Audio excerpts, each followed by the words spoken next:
ਮੁੰਡਿਆ ਉਹ ਬਾਈ ਜੀ ਸਤਿ ਸ੍ਰੀ ਅਕਾਲ ਜੀ। ਸਤਿ ਸ੍ਰੀ ਅਕਾਲ ਜੀ ਬਾਈ ਜੀ 46000 ਵਾਲਾ ਜਿਹੜਾ ਪੈਕੇਜ ਮੈਂ ਲੈ ਕੇ ਗਿਆ ਸੀ ਆ ਮੁੰਡੇ ਨੂੰ ਵੀ ਦਿਓ ਜੀ। ਆ ਜਾ ਬਾਈ, ਇਹਦੇ ਵਿੱਚ ਵੀਰੇ 5 ਚੀਜ਼ਾਂ ਹੁੰਦੀਆਂ ਨੇ। ਠੀਕ ਹੈ ਬਾਈ, ਜਿਵੇਂ ਆ ਬਾਕਸ ਬੈੱਡ ਲੱਗੇ, ਕੋਈ ਵੀ ਬਾਕਸ ਬੈੱਡ ਲੈ ਸਕਦੇ ਹੋ। ਅੱਛਾ ਜੀ, ਠੀਕ ਹੈ ਜੀ। ਨਾਲ ਆ 7 ਸੀਟਰ ਸੋਫਾ ਆਊਗਾ ਜੀ। ਓਕੇ, ਠੀਕ ਹੈ ਜੀ।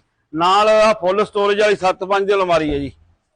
ਅਲਮਾਰੀ ਦੀ ਕੁਆਲਿਟੀ ਕਿਵੇਂ ਬਾਈ? ਅਲਮਾਰੀ ਬਹੁਤ ਵਧੀਆ ਜੀ, 5 ਸਾਲ ਦੀ ਫੁੱਲ ਗਾਰੰਟੀ ਆ। ਅੱਛਾ ਜੀ, ਹਾਂਜੀ ਹਾਂਜੀ।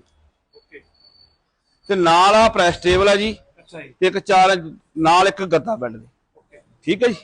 ਕੁਆਲਿਟੀ ਕਲਰ ਵਗੈਰਾ ਚੇਂਜ ਕਰਨਾ? ਕਲਰ ਬਾਈ ਆ ਦੇਖੋ, ਇਹ ਬਹੁਤ ਕਲਰ ਨੇ, ਕੋਈ ਵੀ ਆਪਦੀ ਮਰਜ਼ੀ ਦਾ ਕਸਟਮਾਈਜ਼ ਕਰਾ ਸਕਦੇ ਤੁਸੀਂ। ਓਕੇ, ਹਾਂਜੀ ਹਾਂਜੀ। Thank you.